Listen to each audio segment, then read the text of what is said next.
Bonjour à tous et bienvenue dans cette nouvelle vidéo projet couture à réaliser en moins de 30 minutes. Et aujourd'hui c'est une spéciale housse de coussin puisque je vais vous apprendre comment coudre une housse. Vous allez voir, c'est super facile. Donc ce que je vais surtout vous montrer, c'est comment vous pouvez la personnaliser pour vraiment créer des housses qui sont uniques, qui vous ressemblent et qui vous permettent d'exprimer votre créativité.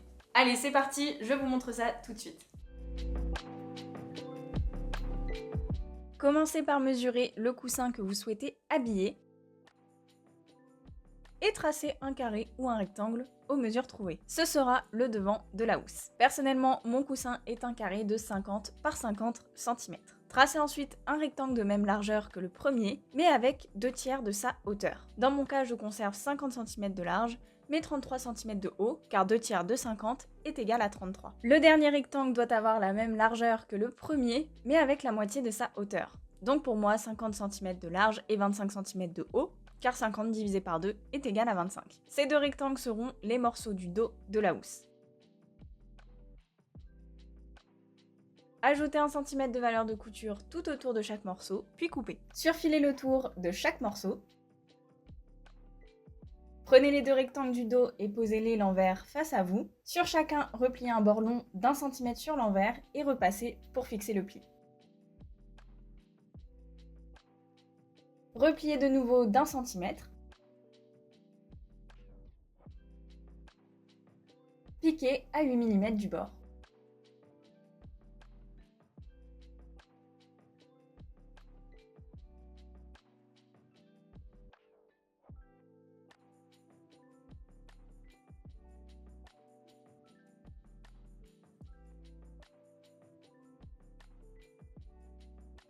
Positionnez le devant de la housse l'endroit face à vous. Épinglez le plus grand morceau du dos sur le bord haut, endroit contre endroit.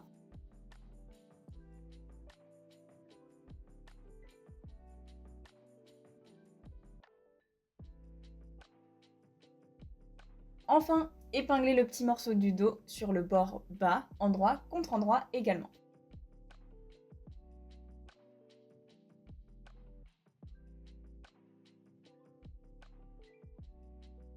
Piquez tout autour de votre housse sans laisser d'ouverture.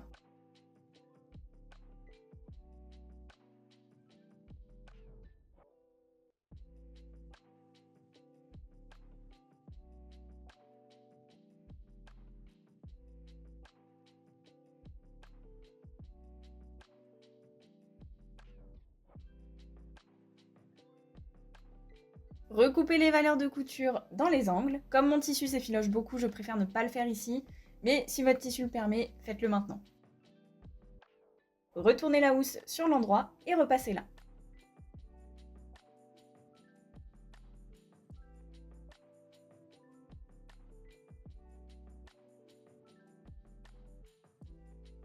Et voilà!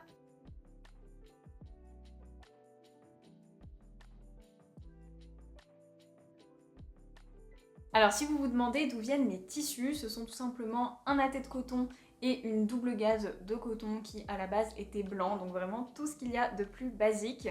Et en fait pour leur donner un petit peu de peps, eh bien je les ai teints moi-même. Donc pour obtenir ce rose poudré, j'ai utilisé de l'avocat.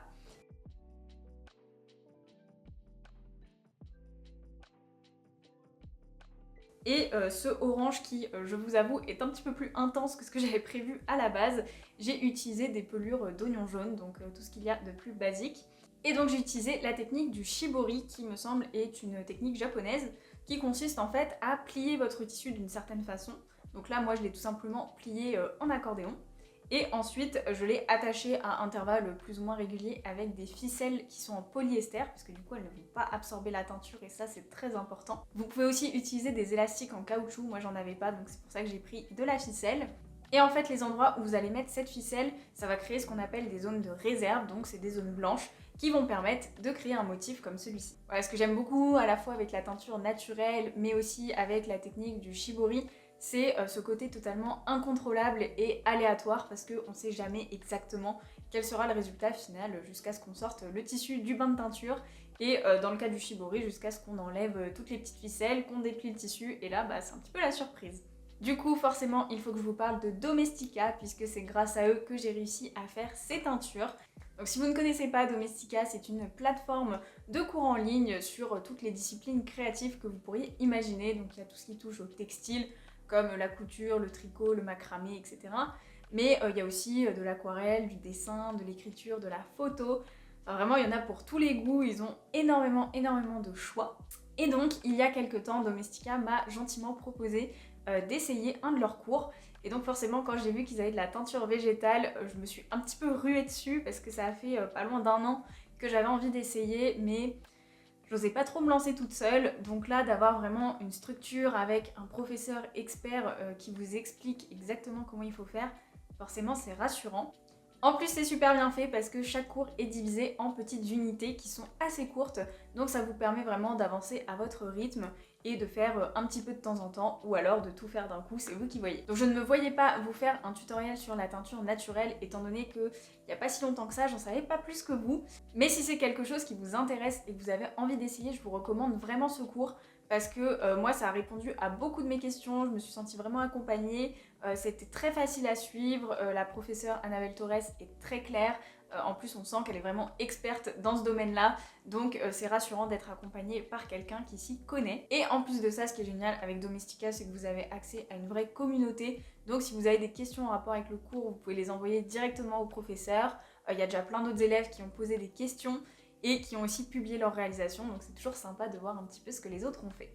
Pour celles et ceux qui ne seraient pas du tout intéressés par la teinture naturelle, je vous invite quand même à aller y faire un petit tour parce que comme je vous ai dit, il y a plein de disciplines créatives. Donc franchement, je suis quasiment sûre que vous allez trouver au moins un cours qui va vous plaire.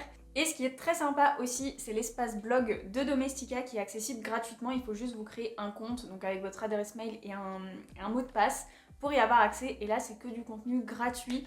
Diffusé par les professeurs, donc ça peut être des petits articles qui vont vous donner des astuces sur une discipline créative, ou j'ai vu qu'il y avait même des patrons des fois gratuits, donc c'est vraiment intéressant d'aller y jeter un petit coup d'œil. Pour celles et ceux qui aimeraient se lancer dans leur premier cours avec Domestika, eh bien vous pouvez avoir 10% grâce au code LauraCotreau-10.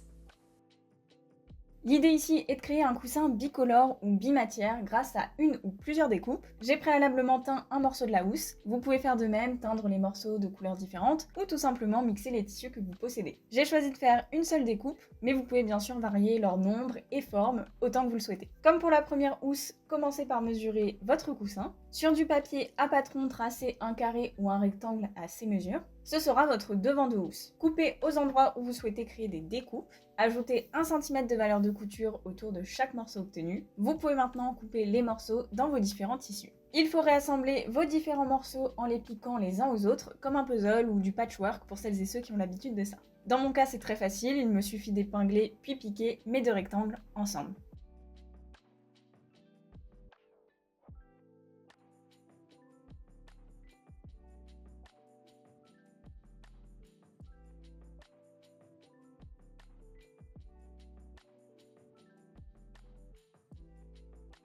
J'ouvre la couture au fer et rajoute des surpiqûres pour un détail supplémentaire.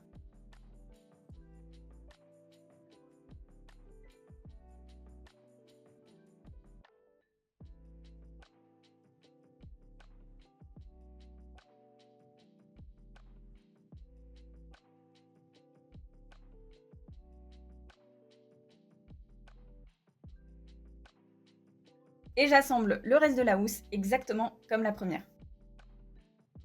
J'en profite pour vous montrer comment faire votre propre coussin zéro déchet. À chaque projet couture, j'ai des fuites de tissu, de fil, et au lieu de les jeter, je les garde dans ce petit baluchon pour en faire du rembourrage. Et ça va nous servir aujourd'hui puisque je vais utiliser ces chutes pour remplir le coussin. Commencez par déterminer la taille de votre coussin.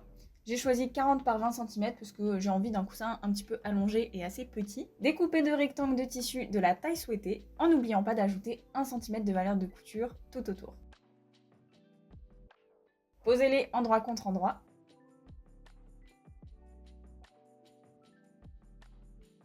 Et piquez tout autour à 1 cm du bord, en laissant une ouverture pour pouvoir le garnir.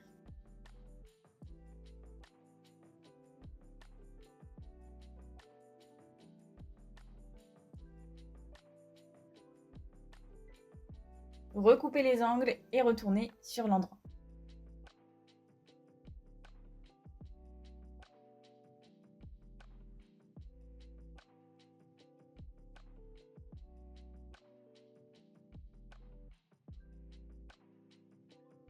Remplissez l'enveloppe du coussin avec votre rembourrage à base de chute.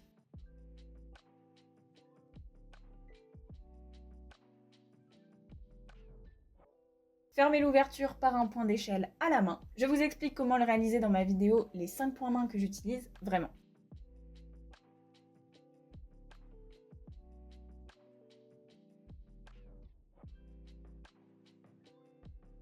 Et voilà, votre coussin est prêt à être habillé.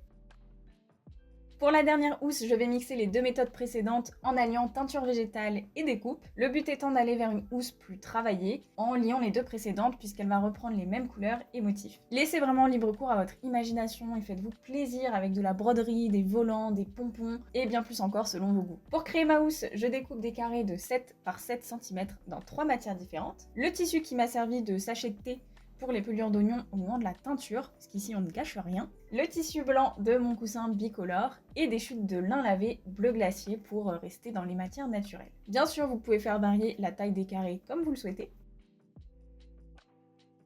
Une fois que j'ai suffisamment de carrés pour constituer ma housse, je décide de comment je veux placer les couleurs. Et une fois la disposition validée, je commence à assembler les carrés entre eux façon patchwork.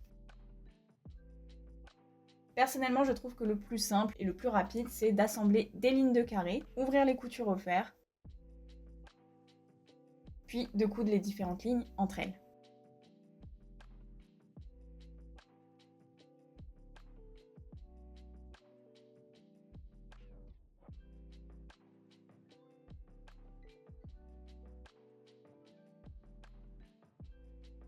Ouvrez à nouveau les coutures au fer. Une fois le devant et les dos de votre housse terminés, il ne vous reste plus qu'à coudre la housse, mais ça, vous savez déjà comment faire.